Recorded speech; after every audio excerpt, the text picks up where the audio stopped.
Semuanya akan baik-baik saja dengan ibadah malam-malammu itu. Pada saat semua orang tidur, semua orang terlelap, kau berada dalam kedekatan yang luar biasa dengan Tuhanmu. Tuhanmu itu yang memberikan permasalahan kepadamu dan dialah yang akan menyelesaikannya. Kadang-kadang kita tidak tahu bagaimana cara menyelesaikannya, ya Allah. Gak kelihatan jalannya, ya Allah. Kenapa hal ini terus berulang, ya Allah? Siapa yang membuat seseorang bisa berubah? Allah.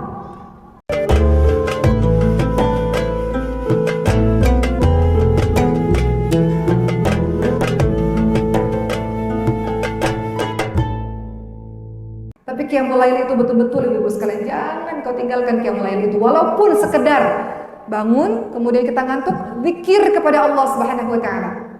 Subhanallah, alhamdulillah, wala ilaha illallah, Allahu akbar, la haula wala quwwata illa billah, rabbighfirli. Ibu tidur lagi, enggak apa-apa.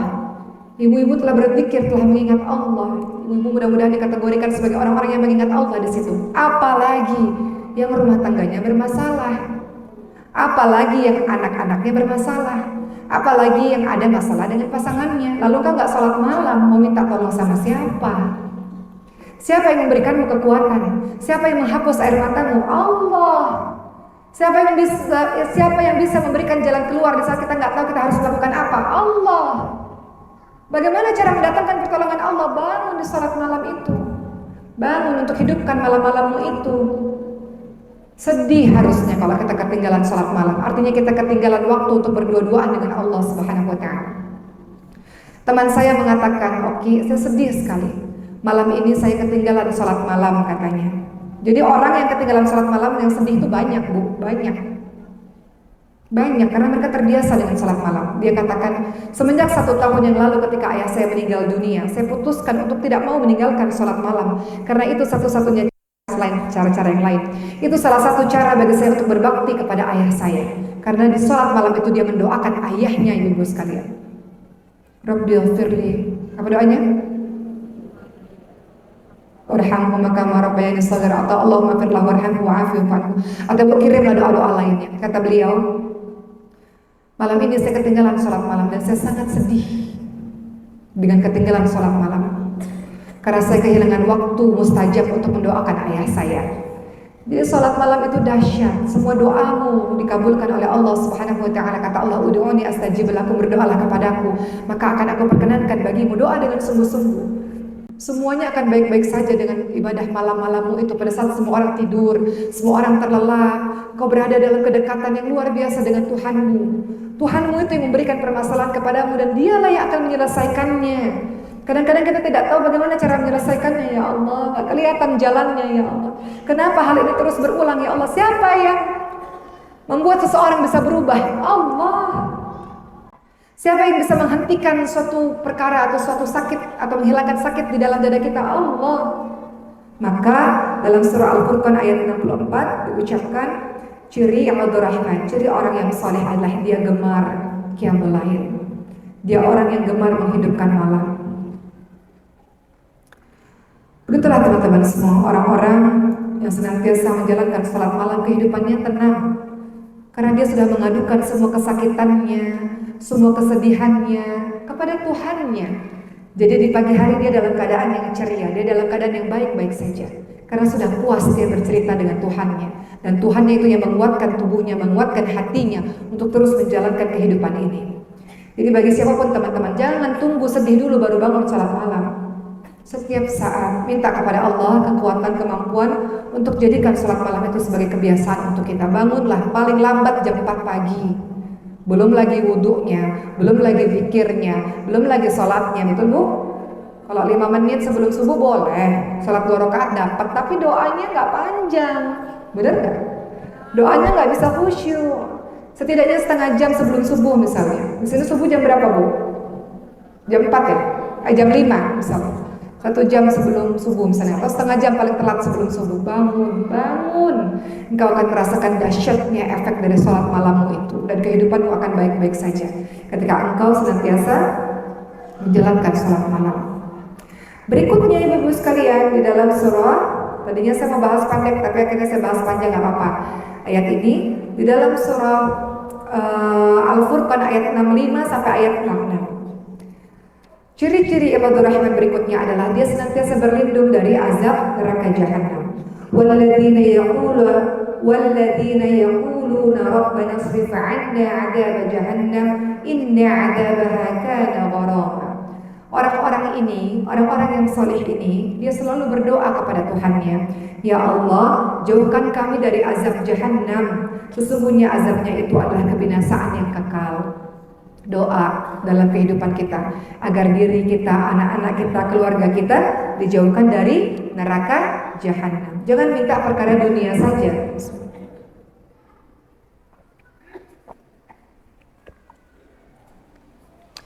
Tapi minta juga agar kita dijauhkan dari neraka jahannam. Maka otomatis ketika kita minta kepada Allah agar diri kita, keluarga kita dijauhkan dari neraka jahannam, dalam aplikasi kehidupan kita sehari-hari, kita juga pasti secara otomatis akan berhati-hati dalam mendekatkan diri kita menuju ke neraka jahannam. Betul? Kalau kita doa, kata Allah Subhanahu wa taala, orang yang shalih ini selalu berdoa kepada Allah agar dijauhkan dari neraka jahannam. Berarti dalam kehidupan sehari-harinya kan dia doa, nggak mau masuk neraka jahanam, jauhkan ya Allah. Berarti dalam kehidupan sehari-harinya dia akan berpikir ribuan kali kalau dia melakukan sesuatu yang dapat memasukkan dia ke neraka jahanam.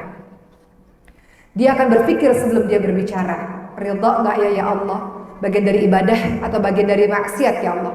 Ketika dia berbuat sesuatu, Allah ridha nggak ya, Allah suka nggak ya, atau Allah murka. Ketika dia membuat sebuah keputusan, Allah ridha nggak ya, bagian dari ibadah nggak ya, atau Allah murka. Karena dia senantiasa meminta kepada Allah setiap hari, setiap malam, setiap saat, ya Allah, jauhkanlah kami dan keluarga kami ya Allah dari panasnya neraka jahanam ya Allah. Jadi ciri orang-orang yang saleh dan ingin mensalihkan keluarganya adalah mereka yang senantiasa berdoa untuk akhiratnya, tidak hanya perkara dunia, untuk akhiratnya ya Allah, jauhkan kami ya Allah sekeluarga dari neraka jahanam. Keempat, ini sebenarnya ayat-ayat umum Bu, ayat-ayat yang berlaku untuk masyarakat umum. Tapi karena tema kita keluarga, saya selalu kaitkan dengan keluarga.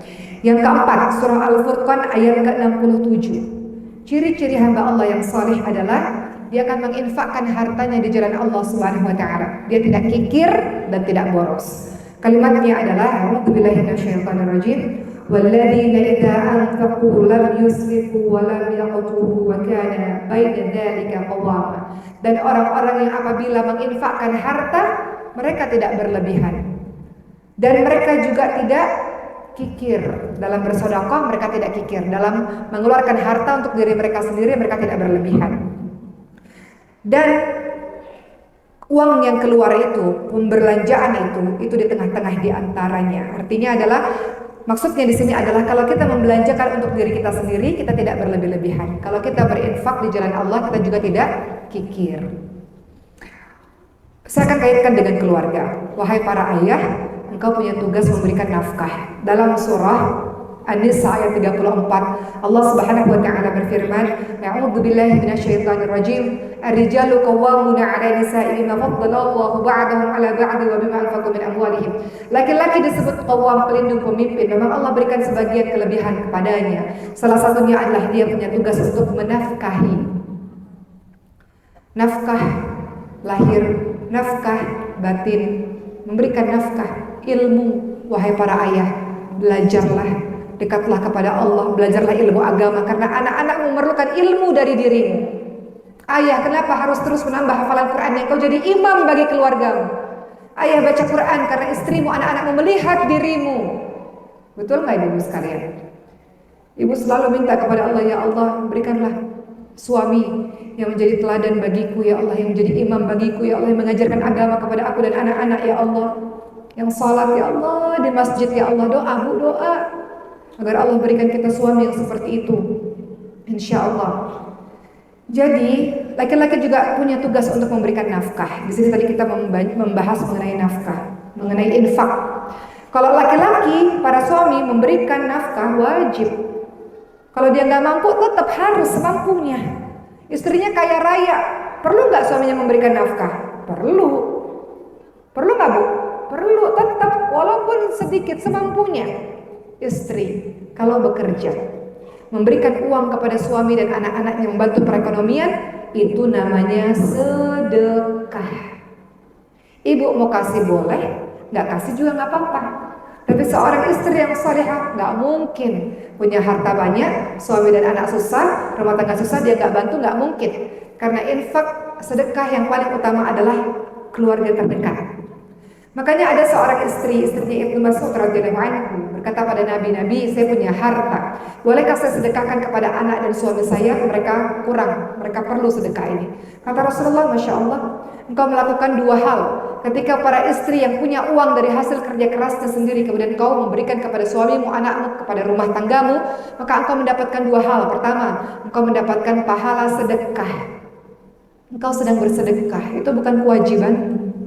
Laki-laki memberikan nafkah wajib, namanya wajib, kalau nggak dilakukan berdosa. Perempuan yang bekerja bukan kewajibannya. Engkau bukan tulang punggung, wahai para wanita.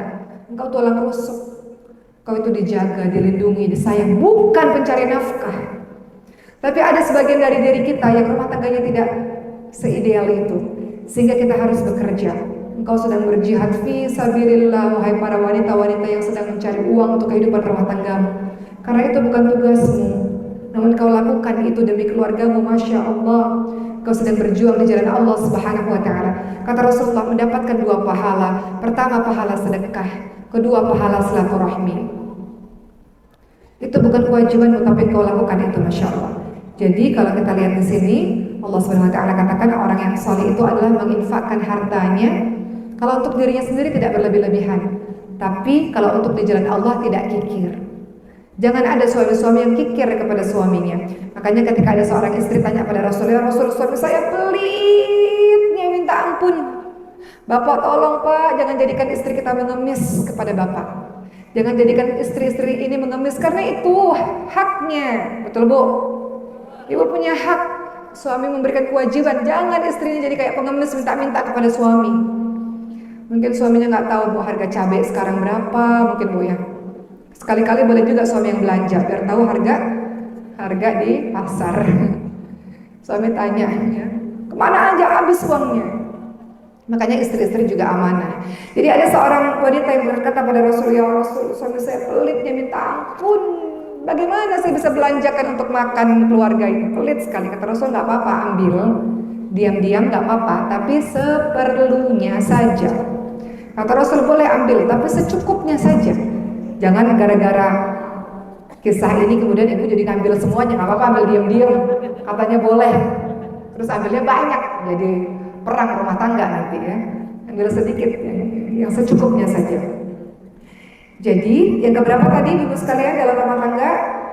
Yang ke-4, kemudian yang ke-5. Masih dalam surah Al-Furqan. Dalam surah Al-Furqan ayat ke-68, orang yang saleh ini adalah dia tidak berbuat syirik, dia tidak menduakan Allah, ya. Kemudian dia tidak membunuh dan dia tidak berzina. Dalilnya dalam surah Al-Furqan 68. Dan orang-orang ini tidak menyembah Tuhan lain selain Allah, tidak membunuh jiwa yang diharamkan oleh Allah untuk membunuhnya kecuali dengan alasan yang benar, dan kemudian tidak berzina. Orang-orang ini memiliki tauhid yang kokoh dalam dirinya. Istri, suami, anak-anak punya tauhid yang kokoh. Tahu, sadar, yakin, percaya Allah satu-satunya Tuhan, tempat kita berlindung, tempat kita memohon pertolongan. Allah yang berkuasa atas segala sesuatu. Allah yang menciptakan semuanya. Mintanya hanya kepada Allah, mohonnya hanya kepada Allah, takutnya hanya kepada Allah. Tauhid yang kokoh. Makanya dalam surah Luqman ayat 13, Luqmanul Hakim ingati anaknya, menasehati anaknya. Sebelum menasehati yang lain-lain, apa nasihat dari Luqmanul Hakim ini kepada anaknya? Ya bunayya, la tusyrik billah, inna syirka la dzulmun adzim. Wahai anakku, jangan menyekutukan Allah, karena menyekutukan Allah sebuah kezaliman yang sangat besar. Jangan menduakan Allah, nah. Jangan takut kepada selain Allah. Jangan takut Bu kepada selain Allah. Wahai para bapak, jangan takut kepada selain Allah. Wahai ibu, jangan takut kepada selain Allah. Ada mungkin suami-suami yang mengatakan, atau istri yang mengatakan, kalau nggak gara-gara saya, kamu nggak bakal begini. Ada nggak Bu? Ada. Atau segala macam yang lainnya. Kalau nggak gara-gara saya, kalau kamu nggak nikah sama saya, kamu nggak bakalan begini. Misal.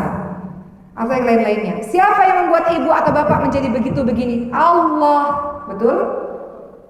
Nggak boleh kita mengatakan kalimat-kalimat seperti itu dengan penuh kesombongan kepada pasangan kita atau anak-anak kita atau siapapun itu. Kalau nggak gara-gara saya yang bantu, nggak bakalan kamu begini. Bukan. Allah takdirkan dia memang begitu. Kalau kamu nggak tolong pun, Allah kirim orang lain untuk menolongnya. Betul ibu sekalian? Lebih luas lagi. Ini tadi masalah rumah tangga, tapi lebih luas. Misalnya ada orang sedekah, kita menyekolahkan seorang anak, dan anak itu jadi hebat luar biasa. Kemudian anak itu kadang-kadang mungkin dia lupa, nggak ingat kita. Kemudian kita katakan, kalau bukan gara-gara saya, kalau nggak gara-gara jasa saya, kalau nggak gara-gara saya yang menyekolahkan dia, nggak bakalan dia jadi begitu. Enggak ibu, dia memang ditakdirkan Allah jadi begitu. Ibu nggak tolong sekalipun, Allah kirim orang lain untuk menolongnya. Jadi kalau ada dalam rumah tangga, kita katakan kalimat-kalimat penuh kesombongan kepada pasangan kita, anak-anak kita, siapapun itu yang saling menyakiti satu sama lain, Allah yang membuatmu menjadi seperti itu, bukan siapa-siapa. Memang mungkin ada jasanya, tapi Allah yang takdirkan. Jadi di dalam rumah tangga bisa berjalan dengan baik kalau semua anggota rumah memiliki tauhid yang kokoh, berdoanya hanya kepada Allah, takut hanya kepada Allah, mengikuti perintah Allah Subhanahu wa taala. Tahu bahwa semuanya atas izin Allah Subhanahu wa taala. Contoh kalau tadi dalam suami istri, kalau dalam anak-anak, ajarkan tauhid kepada anak-anak sejak dini ibu sekalian, agar nanti kalau dia sudah besar dia tahu bahwa dia bukan siapa-siapa, dia hambanya Allah. Bagaimana mengajarkan tauhid kepada anak-anak kita ketika anak-anak kita masih kecil? Tauhid itu salah satunya adalah menyembah hanya kepada Allah, dan tauhid itu salah satunya adalah segala sesuatu atas izin Allah dan ciptaannya Allah. Itu beberapa di antaranya. Contoh, saya selalu ceritakan ini. Anak saya, Maryam, pada saat itu menunjukkan dengan penuh bangga. Dia mengatakan, Maryam dapat nilai 100 matematikanya. Pintar kan Maryam? Hebat kan Maryam? Kata anak saya. Saya katakan, Masya Allah, Allahu Akbar. Allah yang memberikan kecerdasan kepada Maryam. Allah yang memberikan kecerdasan kepada Maryam, bukan Maryam cerdas sendiri, nak. Allah yang memberikan kecerdasan kepada Maryam, Allah berikan Maryam, Allah yang berikan Maryam semangat untuk bisa terus belajar, dan Allah yang memberikan hasil yang baik ini untuk Maryam. Alhamdulillah, segala puji bagi Allah. Terima kasih ya Allah yang telah memberikan kecerdasan ini kepada Maryam. Itu tauhid ibu-ibu sekalian. Agar anak itu tahu bahwa dia hebat bukan karena dirinya sendiri. Memang dia belajar, tapi siapa yang memberikan kesempatan dia belajar? Allah. Siapa yang buat dia menggerakkan hatinya mau belajar? Siapa yang memahamkan ilmu kepada dirinya? Allah. Betul ibu-ibu sekalian? Maka Allah yang membuatmu menjadi seperti itu. Anak saya Ibrahim, saya sering ceritakan ini berulang-ulang. Lihat nih, abang kuat katanya. Abang bisa tendang bola, gol, masuk ke dalam gawang. Masya Allah, nak. Alhamdulillah, Allahu Akbar. Hebatnya Allah, Allahu Akbar, yang menciptakan kaki yang kuat sehingga Ibrahim bisa menendang bola, sehingga masuk ke dalam gawang. Allah menciptakan kaki yang kuat, nak. Alhamdulillah. Itu tauhid ibu-ibu sekalian. Mengingatkan pada anak-anak kita, nak, engkau kuat, nak, karena Allah yang memberikanmu kuat. Suatu ketika Khadijah mengatakan, Khadijah sakit, berdarah, obatnya mana? Dokter, kita pergi ke dokter yang bisa nyembuhin. Nah, yang menyembuhkan adalah Allah dengan perantara para dokter. Allah yang menyembuhkan, bukan dokter sayang. Dokter menyembuhkan kita, menolong kita atas izin Allah, tapi yang menyembuhkan adalah Allah. Jadi kita pergi ke dokter, kita minum obat sebagai bagian dari ikhtiar usaha. Namun jangan lupa untuk minta pertama kali kepada Allah untuk menyembuhkan. Itu tauhid ibu-ibu sekalian, tauhid. Keyakinan penuh kepada Allah Subhanahu wa taala. Kalau kau punya keyakinan penuh kepada Allah, kau gak akan takut dalam menjalankan apapun dalam kehidupan ini. Gak ada yang bisa membuat kau takut. Gak ada yang bisa membuatmu tunduk kecuali Allah Subhanahu wa taala. Betul kita harus patuh kepada pasangan, betul. Namun patuh seperti apa dulu? Betul ibu-ibu sekalian? Wahai para suami, betul istri itu harus patuh kepada suami. Tapi patuh dalam hal apa dulu? Betul gak Bu? Kalau suami kita menyuruh kita mendurhakai Allah, menyuruh kita, membuat kita bermaksiat kepada Allah Subhanahu wa taala karena otoriternya, gak patuh dengan hal-hal seperti itu. Tidak ada kepatuhan dalam kemaksiatan. Itu sebabnya istri-istri harus cerdas supaya bisa berargumen dengan santun. Betul kata Rasulullah, istri gak boleh tinggi suaranya dari suami. Suami pun sama. Bukan berarti suami bisa membentak-bentak kemudian dengan mengatakan gak boleh istri suaranya lebih tinggi. Suami pun sama. Bukankah Rasulullah SAW mengingatkan kepada para suami, Apa kata Rasulullah? Wala tadribul wajah, jangan kau sentuh wajahnya, jangan kau pukul dia. Wala tuqabbi, jangan kau mencaci makinya, jangan kau menyakitinya dengan kata-katamu. Wala tahjur ila fil bait, kalau kau mau diam di rumah, jangan kemana-mana, di rumah saja. Mendiamkan di rumah saja, jangan kau pergi kemana-mana, gak balik lagi, balik ke rumah, gak menyelesaikan sebuah permasalahan. Jadi kalau ada suami bu yang mengatakan mohon izin, gak boleh istri suaranya lebih tinggi daripada suami. Ibu bisa mengatakan juga. Dan Rasulullah SAW mengingatkan bahwa suami-suami harus berlaku lemah lembut kepada sang istri. Banyak bu, pak, anak-anak yang yatim piatu sebelum waktunya. Apa itu maksudnya? Kadang-kadang raga ayah dan ibunya ada, namun tiada. Di rumah sibuk dengan handphone setiap saat. Nggak pernah disapa istrinya atau suaminya, nggak pernah disapa anak-anaknya. Wahai ayah, engkau imam, mana ilmu yang kau berikan kepada istri dan anak-anakmu? Wahai ibu, engkau contoh yang baik untuk anak-anakmu. Kenapa kau sibuk dengan gadgetmu misalnya?